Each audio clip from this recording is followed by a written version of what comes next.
Morning. It's March the 28th, and we're going to get some tomato seeds planted this morning. We usually grow indeterminate varieties, but this year we chose to go with a determinate varieties, two different kinds. The first is by Halse Tools Seeds. It's called Halcinator. And we chose this variety because of its disease resistance package. It's one of the most bred for the most disease resistance tomato on the market. So we have this variety, and we have Red Snapper, which is also a determinate variety and bred for disease resistance. So we're going to try these. We used to do heirlooms and indeterminate, but we've had so much problems the past few years with blight and the fruits of the tomatoes cracking with the extreme weather changes we get here. We may go a week without any rain, and then we may get 2 or 3 inches in the next week. So we chose to go this route this year. They finish up these tomatoes from, let's see, days to maturity. I'll just let you see the back of the package. 68 to 73 days. And, then they're done. Determinate varieties put all their fruits on at one time or around the same time, and then when they finish up with those fruits, the plants are about done. Instead of growing the indeterminate, which is what we always grew, that grew forever and was very hard to control, and we had issues with fruit cracking and disease. So we're going to try these. If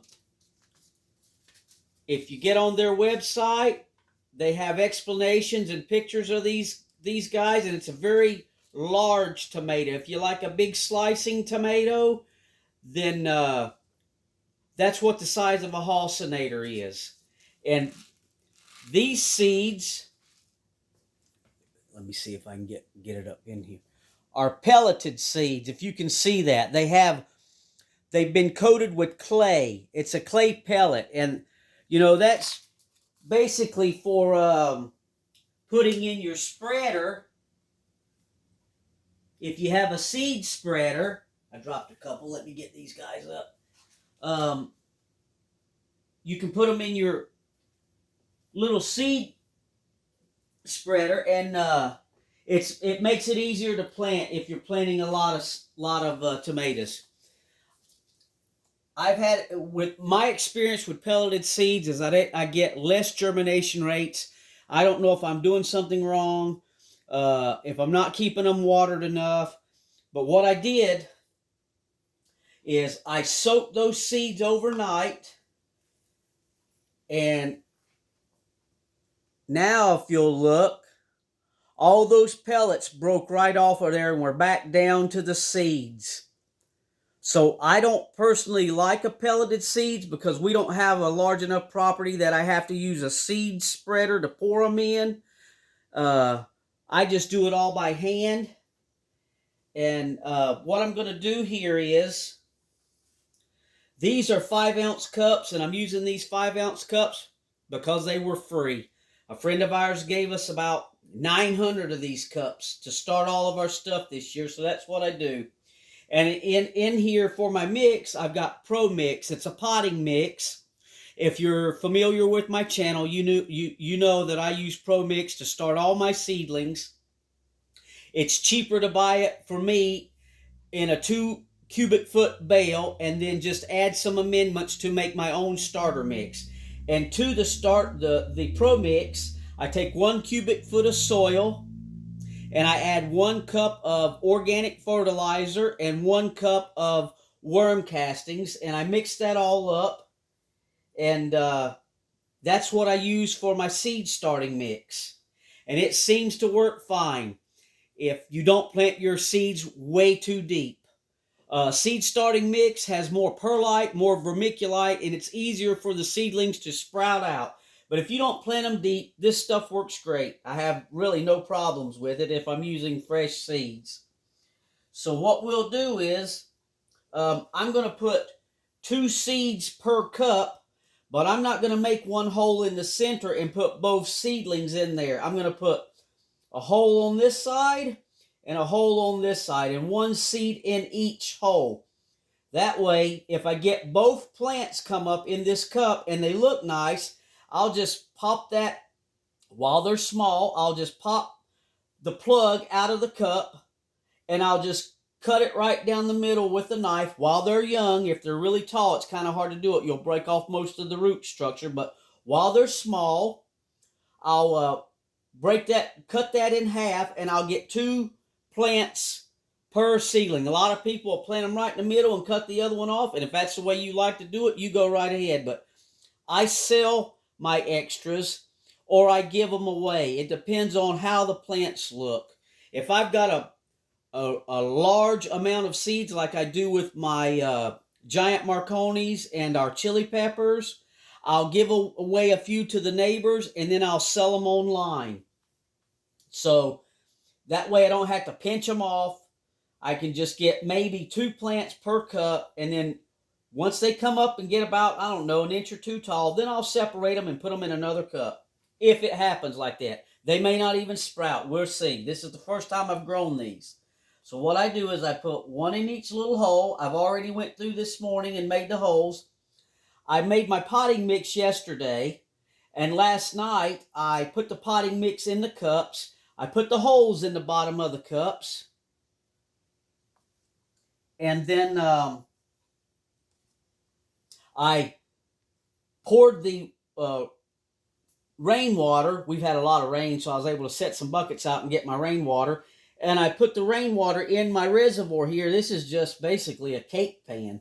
I don't use the plastic, little cheap plastic. I used to, but everything's gotten so cheap, you have to buy 2 or 3 and double them up, because once you put your inserts in it and soil, if you pick it up wrong, it'll snap right in half. So you can pick these up at a yard sale, or you can buy these brand new at Walmart for maybe $5 to $10, depending on if they're running a sale. But I use my wife's old cake pans that she don't use anymore. So these things are made out of aluminum and they last forever. So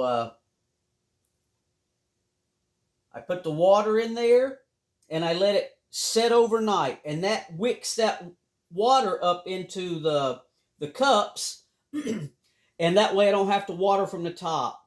If you start your seeds, you don't want to water from the top, because if you're not burying them deep, you're going to take those seeds and spread them out everywhere, and then you may even make them pop out of the cup. I've done that before. And if you water from the top, a lot of times when you're setting them under your lights, and I have that happening in there now, even with watering them from the bottom, but it seems to not be as bad, you'll get a algae to form on top. I've got to get some more place in. I'm out of place in. Once these plants come up and I get them transplanted in the larger size cups, I'll go from a 5-ounce cup to a 16-ounce cup, and then from that I'll go to a 32-ounce cup, and then it'll be about time to plant the stuff outside. We can get our stuff out here in central Indiana Mother's Day. I usually try to get it out a little earlier, but sometimes we can't do that. So we'll put 2 seeds in each cup.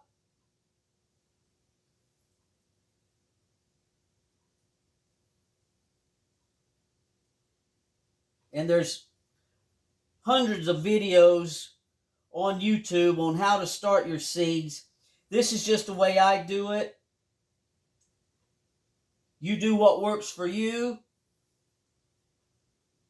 And I'll get these seeds in here, and we'll lightly mash the soil back down on top of them. And then these guys are going to go straight in there underneath the lights.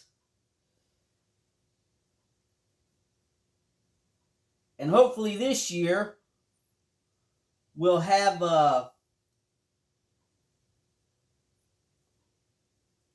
we'll have a little better yield of tomatoes with less cracking on the fruits. You're still able to eat a tomato that's cracked open, but you don't want to leave it on your plant for too long if it splits open because of too much water. I don't have a drip irrigation system set up on my plants. I hand water everything.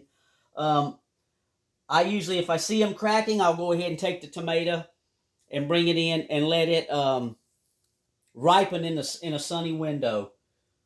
And hopefully we can stop some of that this year with this variety, being that it's not going to grow as long as my indeterminate plants we used to grow. So we'll just lightly cover that back over. We've soaked these seeds overnight. The potting mix has been soaking overnight. These cups are nice and moist. My rainwater, I filled the buckets up a couple of days ago and I brought them inside so the rainwater wouldn't be very cold. Try to keep everything around room temperature. That seems to help start them germinate a little faster.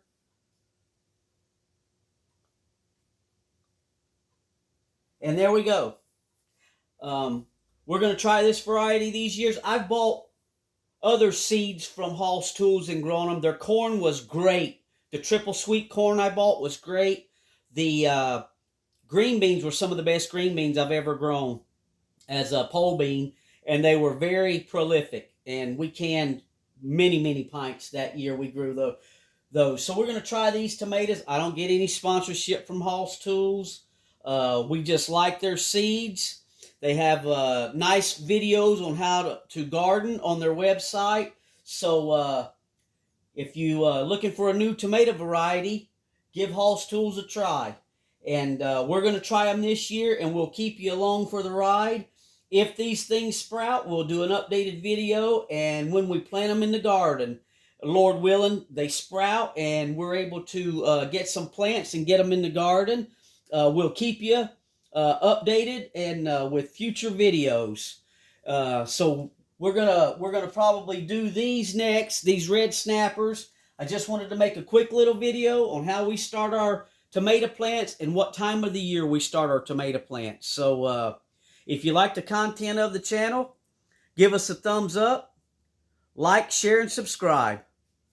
Thanks for watching.